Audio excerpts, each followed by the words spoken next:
Nikad nisi da mi u školu. Zanimanje. Jeste vi u...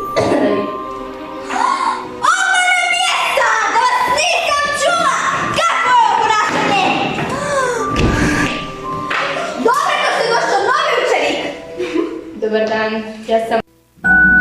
Mi smo možda mislili da nam ti budeš onak špijunka. Zato što da bi se ubili. Bok Marko. Što ti sad hoćeš, Marijana? Koliko je to te špioniraju, znaš? Ti idioti. Ja mogu biti špijunka za tebe, znaš?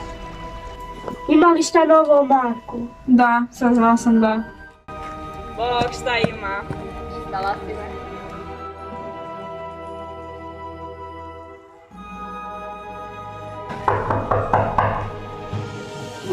Tko je? Uđite! Dobar dan, Marko! Prostite na srce na smeće, ali ja vam moram nešto reći. Što je bilo, Marko? Ja sam zapravo